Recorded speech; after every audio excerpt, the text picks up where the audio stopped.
Coming to you from Colorado. Sorry, the channel is still in Texas. This week we're actually moving to Arkansas, slowly inching our way here, but it lags behind. But the scenery was just too nice here not to shoot the episode. Take advantage of it. Yeah. So this week we are wrapping up in Galveston. Dee's finishing her Houston contract and we're moving on. But we were just taking time to reflect back of all the things we loved about the island. Drive day. I've got the rig and the girls. Me and Uncle are gonna win the day. They're gonna win the day. Leaving Galveston, heading north toward Houston, and eventually back home to St. Louis.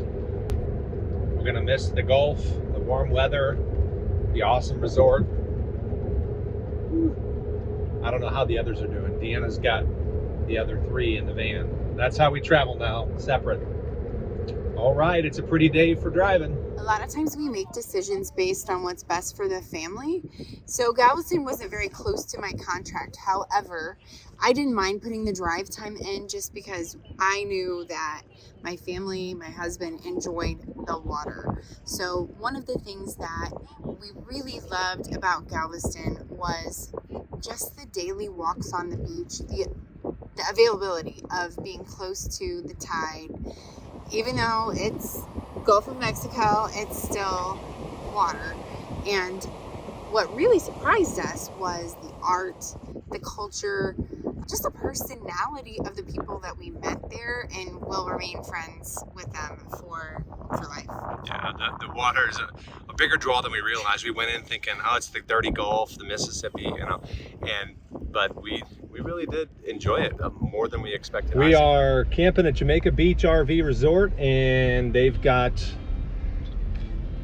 bay access and Gulf access, and we just got permission to launch off with our kayaks on the bay side, because I've been watching the forecast for the open ocean, and today was supposed to be a great day based on surf and wave height and everything, but it's way too foggy, and it was choppy, way choppier than the forecast called for. So we're gonna switch gears and launch off the bay side and go explore a little bit and see what we can find at this resort. It should be fun.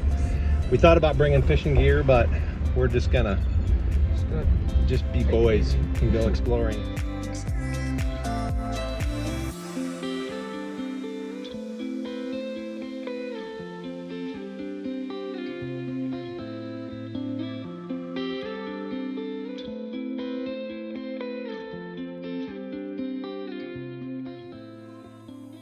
Totally different being out here in the fog, isn't it? Yeah, can't see anything. You can see the grass that's closest to you, that's just about it. You see lots of jumping fish, but the sun has completely disappeared, and so has our path home. So good thing we're with an expert tracker. So Galveston is a narrow island, and as you go down the seawall, the distance between the bay and the Gulf of Mexico gets shorter in some places. So this piece of property that Jamaica Beach RV is built on is several hundred acres, and we were able to put in on the bay side, the back of the property, and now we have kayaked out into the open channel where the bay connects with the Gulf of Mexico. Back here it's nice and calm. The Jamaica Beach RV Resort intends to build a big day use area off the back of the bay side of their property. Cabanas and hammocks and some slips, some boats and kayaks, stand-up paddle boards, the whole 9 yards. Just, you know, a couple $100 for the day, and you've got everything you need just to hang out. And the nice thing about this spot is where you put in or where you swim, it's not the open ocean, so you don't have all that tide and current to deal with, the rip.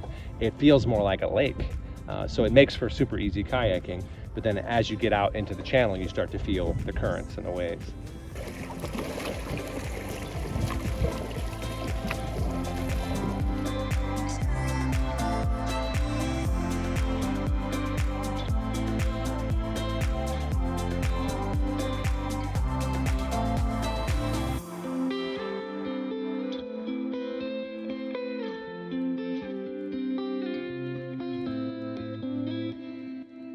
It was always nice to come back to that after my week of work. It felt like a mini vacation every weekend. It was like a 90-minute commute. So there was a little piece there where I stayed in a hotel for a couple of nights and then would come home for a long weekend. That was definitely doable. There's something about being close to the water that allows you to breathe, and it's a very spiritual thing for us. We really enjoy just being close to the marine life, to even the attitude that people have of no worries. That attitude really penetrates their life. Here today, gone tomorrow. That's okay.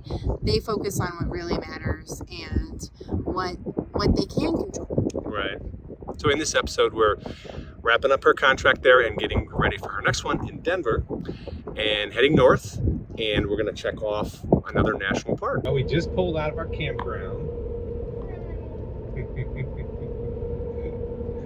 We're northbound. We stayed in a Passport America campground in between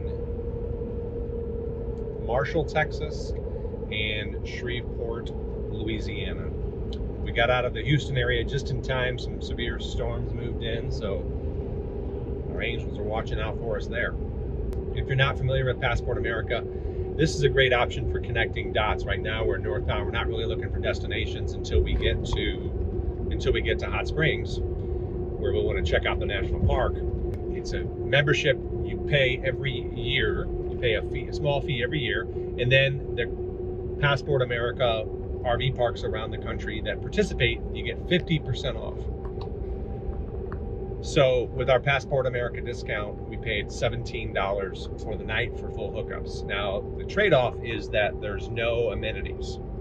But when you're traveling fast, you don't really care about that. All you really want is the full hookups and a place to take out your trash, good night's rest, and get on the road.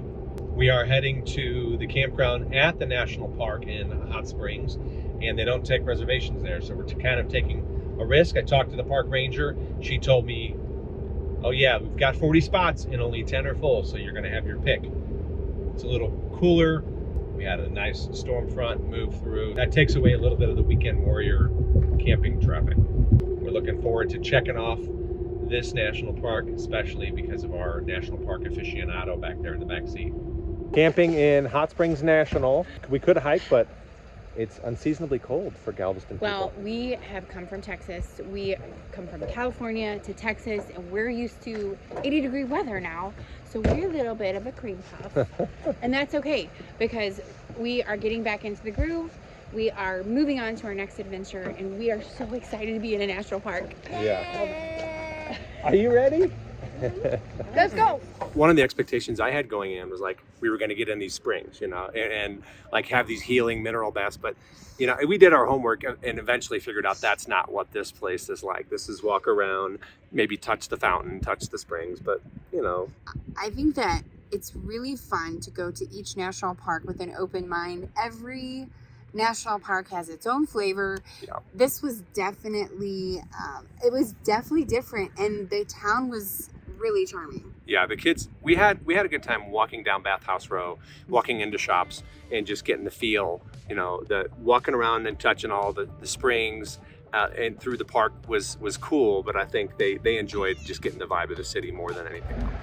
Bathhouse Row is really cool because it shows the history of commerce in Hot Springs as the need and the culture changed. Now you've got coffee and bakeries and spas all built around these hot springs. So it's not a national park where you can go and take a bath in the hot springs, except in the businesses where they built their spa over it and then they use spring water. Of course, we use everything that do like a teaching moment, right? I mean, so we Yeah. talk about how they form. Right. And, Where's that water coming from? Why is it hot?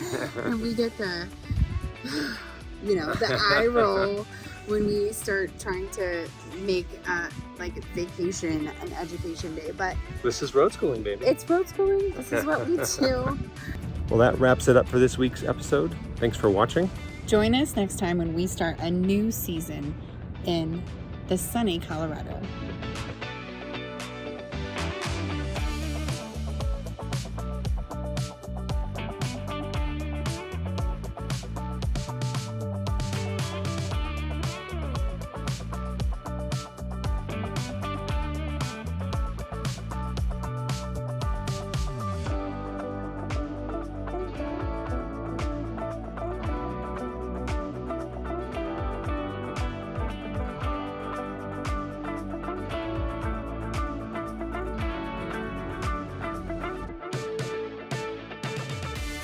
£40 takes 45 minutes to go through the machine. Depending on how many times I got to pop it. Wow.